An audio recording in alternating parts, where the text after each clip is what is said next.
How to go from failure to success in sales in under 12 months. That's the subject of our conversation today. Hey now, this is the Inside BS Show. All right, thanks for joining me here on the Inside BS Show. Today we're going to talk about how you can go from failure to success in sales in under 12 months. That's right, under 12 months. You see, I was an absolute miserable failure when I first went out on my own. I had been selling for years. I built two really large businesses. I carried books of business, over $20 million in consulting business on an annual basis. But when I went out on my own, nobody knew me. And I was looking to establish myself in a brand new city, in a brand new industry, and I had no contacts, I had no brand equity, I had nothing going for me. So you could say I was a miserable failure. I started from zero and wanted to build up to the lifestyle that I had grown accustomed to. Add to that my wife and I had just moved to a new city. We had just had a baby, our son, and we really were thrilled with where we were living, and we wanted to make it work financially. So starting from scratch, I knew would be tough. So here are the 5 things I did to go from failure to success in selling in under 12 months. The first thing I did was move from chasing deals to solving problems. When I first went out on my own, everything had left my mind from my previous roles. I was so comfortable in my previous jobs as the leader of these businesses because number one, I had a sales team, and number two, I was working for big brands. I was working for Marriott and then I worked for Gallup, both recognizable brands. I realized that deals were not just gonna come to me. See, when you work for a big brand like a Marriott or a Gallup, you're gonna get leads from thin air because of your brand. Well, I hadn't built up a brand on my own yet. Today, I have a YouTube channel with over 800 videos. I speak all over the world.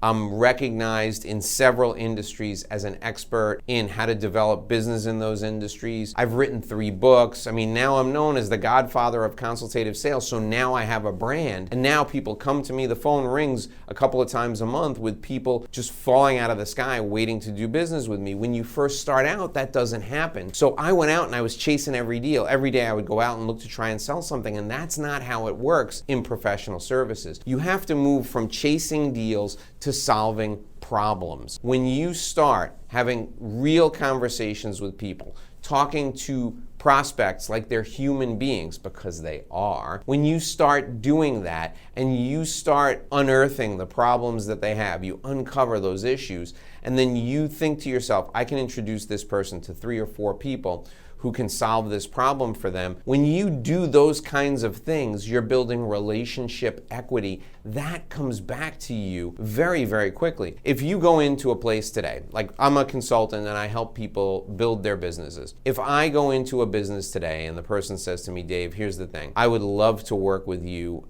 to have you come in and develop a sales academy for my team. But right now, I need to get financing for a huge piece of equipment or I'm not gonna have a business in 6 months. I immediately get on the phone and I call 3 or 4 people I know who do equipment financing, and I have them in this person's business that day working with him to fill out the paperwork to get the financing for that equipment. What do you think is going to happen when that person gets that equipment financing? The next thing he's going to do is turn around and call me and bring me in to build that sales academy because he's going to be so grateful that I helped him out. So step number 1 is move from chasing deals to solving problems. Step number 2 in going from failure to success in selling is put relationships ahead of transactions. If you're a sales manager and you're out there and you've got a salesperson who's in a slump, the first thing you do is sit down with them and say, all right, I want you to make a list of 50 people you have a great relationship with in business. Make a list of 50 people who would definitely take your call. They're gonna make that list. And then you say to them, I want you to call those people and just check in and see how they're doing. And then I want you to see if there's any way you can help them, uncover some problems they've got and see what problems you can solve for them. You see, if you've built up relationship equity with people in your contacts database, you can count on them to help you deliver the goods when the time comes. By deliver the goods, I mean close deals. If you've got relationships, you've got hundreds of people who are an army that will source clients for you. If you're looking to build your relationship equity with other people, simply start talking to them like humans, like I outlined originally, and keep track of the people that you talk to, stay in touch with them over time, and business will come from that. Focusing on relationships and not transactions is the easiest way to go from failure to success, because the more relationships you have, the more sources of referrals you have, the more opportunities you'll get in front of people, because those people will want to help you and you can call on them for help whenever you need them. The third thing you need to do if you want to go from failure to success in selling is work on deepening client lifetime value. It's always easier to increase the lifetime value of an existing client than it is to prospect and find new leads. What does it mean to deepen client lifetime value? Well, you simply go into a client's organization, you talk to them about the problems they have, and you match up the problems they have with the solutions you and your company provide, and you're selling them something new.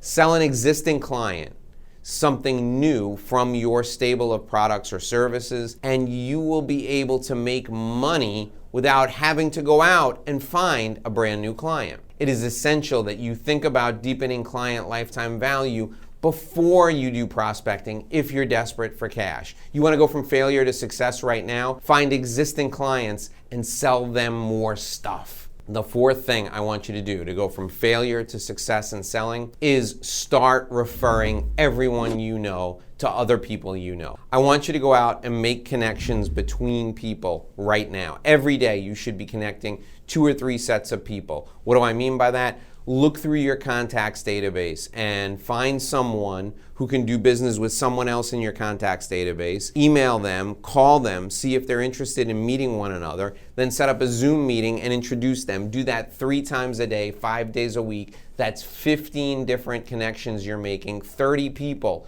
you're helping become more successful. Why are you doing this? Because if you do that over 4 weeks, that is 120 people that you've helped to become successful that month. Do you think out of those 120 people, 10 of them will scare up a referral for you? That's 10 referrals. You should be able to convert 80% of qualified referrals. So when you connect those people, those 120 people to each other, I want you to also say to them, hey, listen, keep your eye out while you're out there in the field. Here's who I'm looking for. This type of person would be a great client for me. In fact, I know somebody at this company, in this industry, with this title. That person would be fantastic. If you know them, I'd love to meet them. When you're specific and you tell people what you want, the people who know you, like you, and trust you will deliver that person to your doorstep. So I want you out there connecting people every day, at least 3 sets of connections every day. If you're desperate for cash, if you want to go from failure to success quickly, connect 3 sets of people to each other every day, and you'll have 120 people who are looking out for your best interests at the end of the month because you've helped them succeed. They'll want you to be as successful as you help to make them. The 5th thing you have to do if you want to go from failure to success in selling is have an external orientation. What does that mean?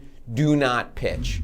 I don't want you going to networking meetings and pitching. I don't want you going to cocktail parties and pitching your services. I want you out in the field, talking to people, asking questions, solving problems, and then when they ask you what you do, you can tell them, but you can also inquire to see if they have problems you can solve. And if they do, you'll offer your services, but don't go into a room and start pitching people right off the bat. That's a turnoff for everyone, and it will only lead to disaster in the long run. I want you having that external orientation. I want you asking a lot of questions, following up afterwards, and then pitching only when they ask for help, solving a problem that you can solve in exchange for financial compensation. Listen, we all start at the bottom.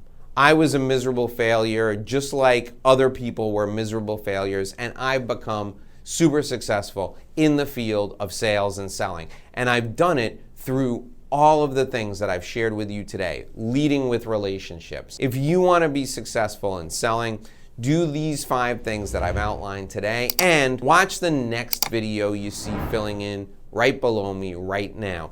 The video you see filling in below me right now is all about sales habits. I want you to watch that video. That video will get you into some great sales habits, and I'll see you right there.